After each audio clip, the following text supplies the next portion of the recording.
Kakinada Raja tank park ఆవరణలోని నూతనంగా నిర్మించిన doctor YSR international indoor skating ring లో రాష్ట్ర స్థాయి స్కేటింగ్ పోటీలను Kakinada MP Vanga Geetha, city MLA Dwarampudi Chandrasekhar Reddy శనివారం ఘనంగా ప్రారంభించారు. ఈ కార్యక్రమానికి ఎమ్మెల్సీ కరి పద్మశ్రీ, కాడో చైర్పర్సన్ రాగిరెడ్డి చంద్రకళాదీప్తి, నగరపాలక సంస్థ commissioner J Venkatrao, ADC CH Naganarasimharao, మాజీ మేయర్, వైఎస్ఆర్సీపీ నగర అధ్యక్షురాలు శుంకర శివప్రసన్న తదితర ప్రముఖులు హాజరయ్యారు. ఈ సందర్భంగా ఎంపీ వంగా గీత మాట్లాడుతూ అత్యాధునిక వసతులు, అంతర్జాతీయ ప్రమాణాలతో నిర్మించిన ఈ స్కేటింగ్ రింగ్ లో తొలిసారిగా పోటీలు ప్రారంభించడం చాలా సంతోషంగా ఉందని, అంతర్జాతీయ ప్రమాణాలతో తొలి ఇండోర్ స్కేటింగ్ రింగ్ దేశంలోనే తొలిసారిగా కాకినాడలో ఏర్పాటైందన్నారు. ఈ స్కేటింగ్ రింగ్ క్రీడా రంగంలో ఒక కలికితు రాయిగా అభివర్ణించారు. పారిశ్రామికంగా ఎంతో అభివృద్ధి సాధిస్తున్న కాకినాడ వంటి ప్రాంతంలో ఇటువంటి అంతర్జాతీయ ప్రమాణాలు కలిగిన స్కేటింగ్ రింగ్ ఏర్పాటు కావడం ఈ ప్రాంత ప్రతిష్టను మరింత పెంచుతుందని అన్నారు. అనంతరం సిటీ ఎమ్మెల్యే ద్వారంపూడి చంద్రశేఖర్ రెడ్డి మాట్లాడుతూ క్రీడా రంగంలో ఎన్నో విజయాలు సాధిస్తున్న కాకినాడలో ఏర్పాటైన ఇంటర్నేషనల్ స్కేటింగ్ రింగ్ ఈ ప్రాంత స్కేటింగ్ క్రీడాకారులకు ఎంతో ప్రయోజనాన్ని చేకూరుస్తుందన్నారు.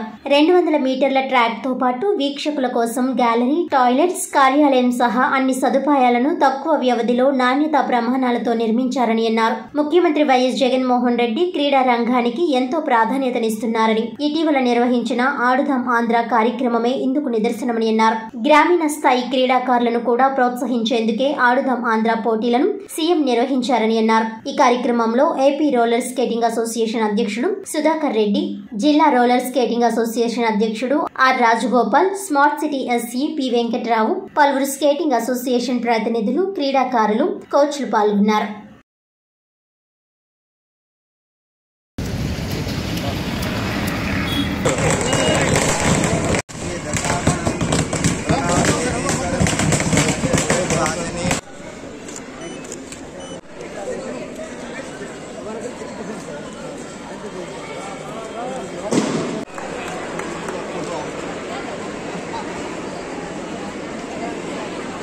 దేశంలోనే full fledged indoor stadium skating కి ఉందంటే అది కాకినాడే అని చెప్పడానికి మేము అందరూ గర్వపడుతున్నాం.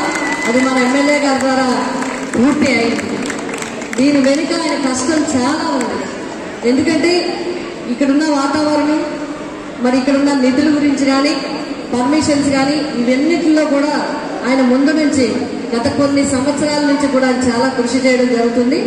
ఇంచుమించుగా మేము 7-8 నెలల ముందు వచ్చినప్పుడు ఇది ఇప్పుడు అవుతుందా అని చెప్పే అనుమానాలు కూడా మాకు కలిగాయి. అయినప్పటికీ కూడా ఎమ్మెల్యే గారు ప్రతిరోజు ఆయన దైనందిన కార్యక్రమాల్లో ఇదొక కార్యక్రమంగా పెట్టుకుని అధికారుల్ని అందరినీ కూడా సమావేశపరిచి ఎక్కడికక్కడ చెప్పి ఏ విధంగా నిధులు సమకూర్చి ఏం చేయాలనే దాని మీద ఆయన చాలా కృషి చేయడం జరిగింది. కాకినాడ ప్రజలు, ఆంధ్రప్రదేశ్ ప్రజలు ఇక్కడ ఇండోర్ స్టేడియం నేషనల్ వైడ్ ఇదే ఇండోర్ స్టేడియం కాబట్టి భారతదేశంలో క్రీడాకారులు, స్కేటింగ్ క్రీడాకారులు అందరి తరఫున నేను హృదయపూర్వకంగా ఎమ్మెల్యే గారికి థ్యాంక్స్ చెప్తా ఉన్నాను. మరి ఎందుకంటే కాకినాడ అభివృద్ధికి ముఖ్యంగా క్రీడా రంగంలో ఇదొక కలికితురాయి, మరొక వజ్రాన్ని చేర్చినట్టు అన్నమాట. మన కాకినాడ జిల్లా కూడా చాలా అభివృద్ధి చెందుతూ ఉంది.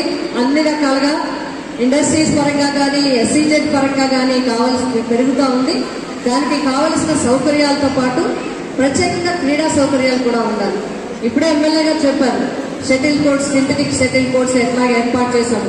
కాకినాడ అర్బన్ లో అయితే చాలా ఫెసిలిటీస్ చేయించడం జరిగింది. ఇంకా చాలా ఆలోచనలు ఉన్నాయి. జగన్నాథపురం వైపు కూడా కొన్ని చేయించాలి, ఇటువైపు కూడా చేయించాలి. ఇంకా చాలా చాలా ఆలోచనలు ఉన్నాయి. భవిష్యత్తులో కూడా తప్పకుండా చేయించడం జరుగుతుందని చెప్పి సంతోషంగా పిల్లలందరూ కూడా చాలా అదృష్టంగా లెక్క. గతంలో స్కేటింగ్ చేయాలంటే చాలా ఇబ్బంది వాతావరణం.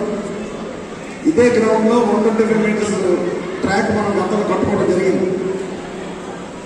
ఇక్కడ స్కేటింగ్ మొట్టమొదటి రావడానికి కారణం మీకు ఎవరికి తెలియకపోవచ్చు, కానీ ఆ రోజుల్లో పాత రింగ్కి మొట్టమొదటిసారిగా మా ఎంపీ మేడం గారు, అప్పుడు రాజ్యసభ వంగా గీత విశ్వనాథన్ గారు రాజ్యసభ మెంబర్గా 2 లక్షలు ఇచ్చారు. ఆ 2 లక్షలతోటి మేము స్టార్ట్ చేసి ఇంకొక 2 లక్షల రూపాయలు మున్సిపల్ నిధులు ఇస్తే అప్పుడు 23 లక్షలు అయింది స్టేట్ నుంచి. కాకినాడకి మనకి ఇంటర్నేషనల్ ఫెసిలిటీ తీసుకురావాలి అని ఆలోచించుకుని నాకు అత్యంత ఇష్టమైన స్పోర్ట్స్కి నేను ఎంపీ మేడం గారు ఆలోచించి స్మార్ట్ సిటీ నుంచి సుమారు 9 కోట్ల రూపాయలు ఈ యొక్క స్కేటరింగ్ కేటాయించి ఎక్కడా కూడా ఇబ్బంది లేకుండా మంచి ఆఫీస్ రూము, చేంజ్ రూమ్స్, మంచి టాయిలెట్స్, అదేవిధంగా సిట్టింగ్కి గ్యాలరీ, అన్ని రకాల ఫెసిలిటీలతో కూడా ఇక్కడ చేయడం జరిగింది.